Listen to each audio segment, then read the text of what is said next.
அன்பிற்கினர்களே வணக்கம். சுரேஷுடன் ஒரு நிமிடம் நிகழ்ச்சி உங்களை வரவேற்கிறேன்.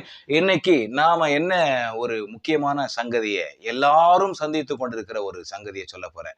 அதுக்கு முன்னாடி லத்தீன் மொழியில ஒரு வரி இருக்குது. அது இந்த நான் சொல்ல போற அந்த லத்தீன் மொழி வரி பெரும்பாலும் அனைத்து சட்டக்கல்லூரி மாணவர்களுக்கும் தெரிந்த ஒரு வரிதான். அது என்னன்னா, நெமோ ஜூடக்ஸ் இன் காசா சுவா. ஏதாவது புரியுதா பாருங்களேன். இன்னொரு முறை சொல்லட்டுமா? நெமோ ஜூடக்ஸ் இன் காசா சுவா. ஏதாவது புரியுதா? ஏன்னா அது லத்தீன் மொழி, ஆங்கிலம் கூட அல்ல.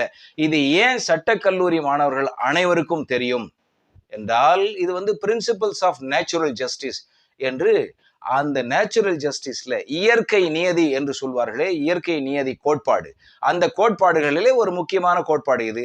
எனக்கு எப்படி தெரியும்? நானும் சட்டக்கல்லூரி மாணவன் என்கிற காரணத்தினாலே இது எனக்கு ரொம்ப நன்றாக தெரியும். இன்றிலிருந்து நம்ம கணக்கெடுத்துக்கிட்டா ஒரு 20, 22, 23 ஆண்டுகளுக்கு முன்னால் நான் சட்டக்கல்லூரி மாணவனாக இருந்த காரணத்தினால் அப்பொழுது வாசித்ததை நினைவில் சொல்லுகிறேன். இந்த நெமோ ஜூடக்ஸின் காசா சுவா சொல்வதற்கு காரணம், சமீபத்திலே என்னுடைய நண்பர் ஒருவர் என்னை சந்திச்சார். கொஞ்சம் சோகமான முகத்தோடு தான் அவர் காணப்பட்டார். என்னன்னு கேட்டாக்கா அவர் பகிர்ந்து கொண்டார். அவர் ஒரு நடுநிலை பள்ளியினுடைய தலைமை ஆசிரியராக இருக்கிறார். அங்கே அவருக்கு எதிராக ஐசிசி வந்தது. ஐசிசினா இந்தியன் கிரிக்கெட் கவுன்சில் என்று நினைத்துக் கொள்ளாதீர்கள். இன்டர்னல் கம்ப்ளைண்ட்ஸ் கமிட்டி என்று பெயர். அது உள்ளக புகார் குழு என்று சொல்லுவார்கள். அப்படின்னா என்ன அது? அதுக்கும் என்ன, இந்த ஆசிரியர் சோகமா போனதுக்கும் என்ன காரணம்னு பார்த்தாக்கா, இந்த ஐசிசி எந்த சட்டத்தின் கீழ் வருகிறது அப்படி சொல்லணும் இல்லையா? என்னையா அது? நீ பாட்டுட்டு நெமோ ஜூடக்ஸின் காசா சுவா சொல்லிட்டு அப்புறம் ஐசிசிங்கிற, அப்புறம் என்ன சட்டம் அப்படி பார்க்கணும்னா, அது the sexual harassment of women at work place prevention, prohibition and redressal act 2013 அப்படின்னு வருது. இது என்ன பெருசா? அப்படி அதை போஷ் என்று சொல்வார்கள். போக்சோ அல்ல.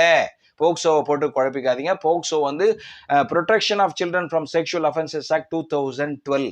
இது போஷ், POSH, அது 2013. இது 2012. போஷ் 2013 வந்தது. என்ன சொல்லுகிறதுன்னா, பணிபுரிகிற இடத்துல பெண்களை அந்த பாலியல் ரீதியா அவங்கள அழைச்சாலோ, தொட்டு பேசினாலோ, இரட்டை அர்த்தத்துல பேசினாலோ, அதன் அடிப்படையில அவங்க புகார் கொடுக்கலாம். அந்த புகார் கொடுத்ததுல அந்த ஐசிசி விசாரிக்கும். இவ்வளவுதான். இவர் மேல புகார் கொடுத்துட்டாங்க, ஐசிசி விசாரிக்குது, இன்டர்னல் கம்ப்ளைண்ட் கமிட்டி. அதுதான். அதுக்கு நான் என்ன பண்ணணும்னு ஆலோசனைக்கு வந்தார். சரி உட்காருங்க அப்படின்னு கேட்டதுக்கு, அந்த ஐசிசி குழுவை சார்ந்த பிரசிடென்ட் இருக்கிறாங்க இல்லையா, அந்த குழுவுக்கு ஒரு தலைவி அவங்க வருவாங்க இல்லையா, அவங்கள பத்தி சொன்னார். அவங்க ஏற்கனவே என்கிட்ட நான் ஹெச்எம்ஆ இருக்கும்போது சபார்டினேட்டா வேலை செஞ்சவங்க. எனக்கு எதிராகவே பல புகார்களை, இப்படிப்பட்ட புகார்களை கொடுத்துருக்குறாங்க. அவங்களே தலைவராக வர்றாங்கன்னா பாருங்க. ஏற்கனவே இவர் மேல புகார் கொடுத்த ஒரு பெண்மணியே ஐசிசியினுடைய தலைவரா போட்டு விசாரிக்கிறாங்கன்னா, இவருக்கு நீதி, நேர்மை, நியாயம் கிடைக்குமா? நீதி நியாயம் கிடைக்குமா எங்கேயாவது? அதுக்காக ஆலோசனைக்கு வந்தார். அப்பொழுதுதான் நெமோ ஜூடக்ஸின் காசா சுவா. என்ன புகார் இவருக்கு எதிராக?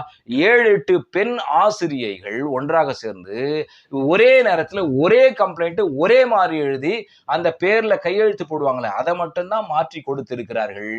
அப்படி எப்படி ஒரே மாதிரி கம்ப்ளைண்ட், விடுனர் மட்டும் பேர் மட்டும் மாத்திட்டு எல்லாம் போடுவாங்க? இதெல்லாம் இருக்கட்டும்.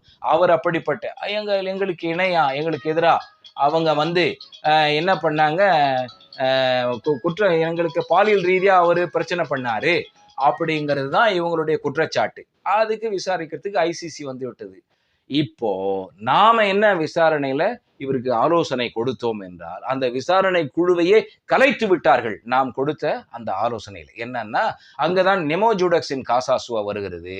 அந்த நெமோ ஜூடக்ஸின் காசா சுவா என்னன்னா, ஒருத்தர் தான் சார்ந்த வழக்கிலே அவரே நீதிபதியா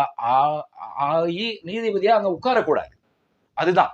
அப்படின்னா இவருக்கு எதிராக இப்படிப்பட்ட புகார்களை கொடுத்த பெண்மணி ஒரு காலத்துல அவங்களே இவருக்கு எதிரான விசாரிக்கிற ஒரு ஆளா வரக்கூடாது, குழு தலைவரா.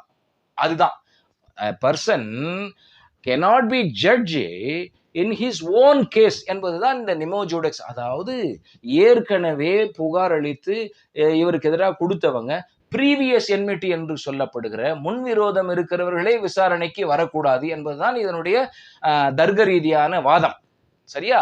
அதன் அடிப்படையில் இந்த கமிட்டியினுடைய குழு தலைவருக்கும் எனக்கும் முன்விரோதம் இருக்கிறது. ப்ரீவியஸ் என்மிட்டி இருக்கிற காரணத்தினாலே இவர்களுடைய விசாரணையில் நான் ஒத்துழைக்க முடியாது அப்படின்னு சொல்லி இவர் எழுதி கொடுத்தார். அதன் அடிப்படையிலேயே என்ன நடந்தது? அந்த ICC committee, internal complaint committee குழு முழுக்க அது கலைக்கப்பட்டு விட்டது. சரிங்களா? அப்படின்னா பாருங்க, முன்விரோதம் இருப்பவர்களே புகார் குழுவினுடைய விசாரணை தலைவியாக எப்படி வந்து விசாரிக்க முடியும்? அதுதான் நெமோஜூடக்ஸ் இன் காசா சுவா என்பது இயற்கை நியதி. பல்வேறு விதமான இயற்கை நியதிகள் இருக்குது. அதுல நெமோஜூடக்ஸ் இன் காசா சுவா ஒன்று, ஆடி ஆல்ட்ராம் பார்ட்டம் ஒன்று, இப்படி பல, அதெல்லாம் பயாஸ்ல வந்துரும். ஆகவே அறிந்து கொள்ளுங்கள் அன்பர்களே, நெமோஜூடக்ஸ் இன் காசா சுவா ஏற்கனவே முன் விரோதம் இருப்பவர்கள் அவர்களே நீதிபதியாக, விசாரணை தலைவராக, என்கொயரி ஆபீசராக வர முடியாது. அதை சுட்டிக்காட்டி நாம் எழுதிய காரணத்தினாலே அந்த குழு கலைக்கப்பட்டு விட்டது. அதன் பிறகு என்ன நடந்தது, தொடர் நடவடிக்கை என்ன என்பதை குறித்தெல்லாம் நமக்கு தகவல் இல்லை. அவர் அந்த வகையிலே காப்பாற்றப்பட்டு விட்டார்.